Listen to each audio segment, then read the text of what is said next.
rolling, check. Calm and stay on the hardwood. Pump bacon, rib shaking. Chilling with.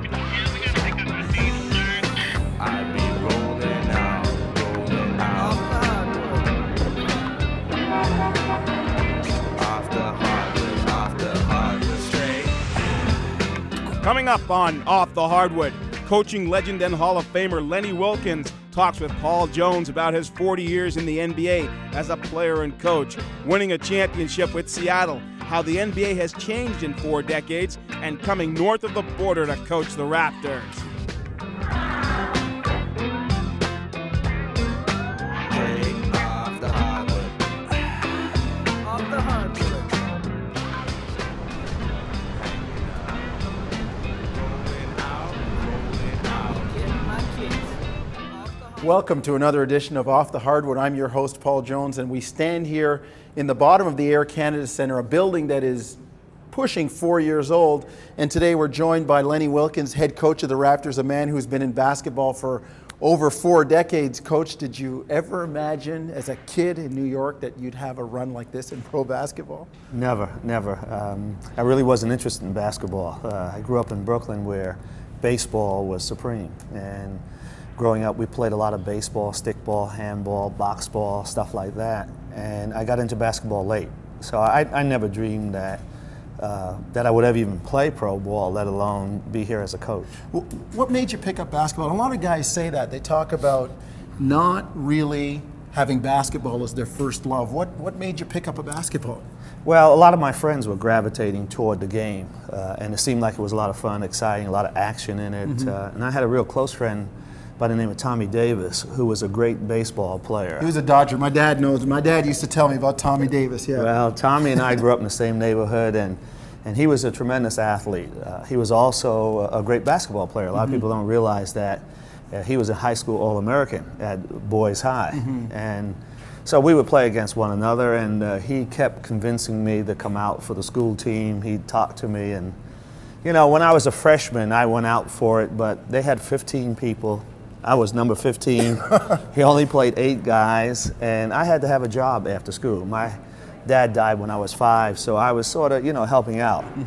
And so if I wasn't playing, it didn't make any sense. So you progress through high school, and obviously you get better at it. I mean, and you go on to Providence, and you have a career there. How did you choose Providence? Well, they were the only school that talked to me. I played some CYO basketball, and I played a half a year of high school ball. And a priest friend of mine, who was like a big brother, he wrote to Providence, told them about me. I met the coach when he came down for the public school athletic championships in New York. And that's a big thing. That's a That's huge a big thing. People Yeah. that aren't in New York don't know that, the PSA championship. Yeah. Right, and Tommy was playing, and of course I was watching. I graduated in mid-year in January. And they talked to me. I sent a brochure in. I sent an application. I never heard from them.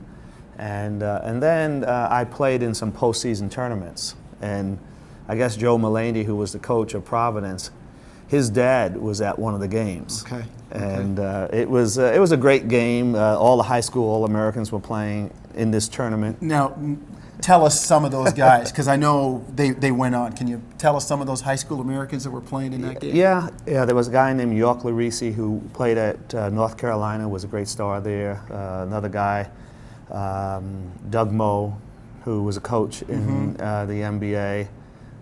Stacey Arsenal, and of course Tommy was playing in that.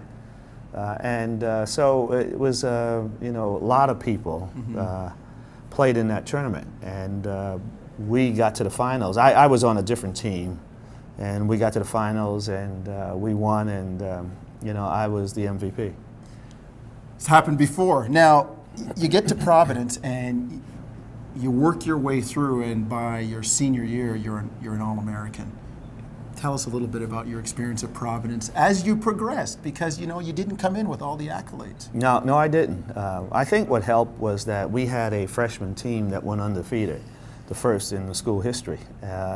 Probably the first in New England at that time. We were 23-0 by the end of the year. It was a great year. Half of those guys got kicked out because Providence, it was a little tough then. Academically. Yeah, and I loved it. I thought it was great. I remember my first year there, I was in our logic class. See, if you were Catholic at that time, you had to take 4 years of theology and 3 years of philosophy, in addition to whatever your major was going to be. Wow.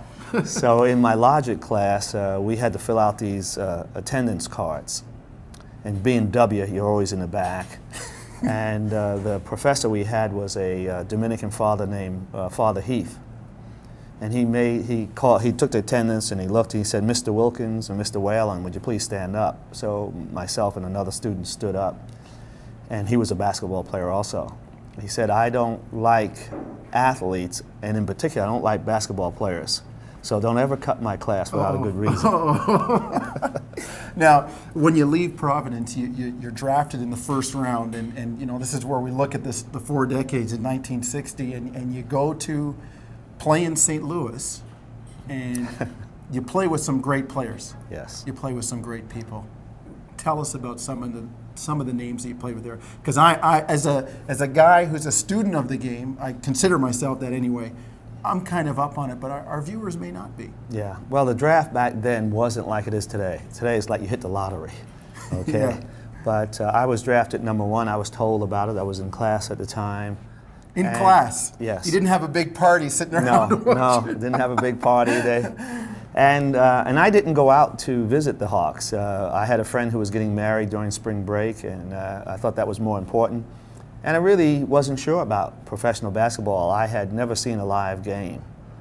And so they sent someone out to see me. And in fact, another team was recruiting me, the Technical Tape Corporation for the AAU League, which was big. Right. And I decided to go to dinner with this guy only if I could bring one of my teammates. And he wanted to go to see the Celtics play. He was a big Celtic fan. So he set it up. We went to see the Celtics play. That was the first time I saw a pro game. They were playing the Hawks, who had drafted me, who I'd never contacted.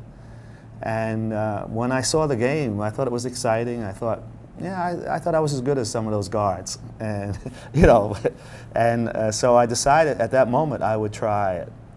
So I decided that I would try and play pro ball. Well, we're just starting off with Lenny Wilkens right here. When we come back, we'll talk more about his playing career and a lot of the accomplishments that the now head coach has come to. Also, when you first came in as a rookie, at least they didn't welcome me with open arms because you were taking somebody's job, a friend's job.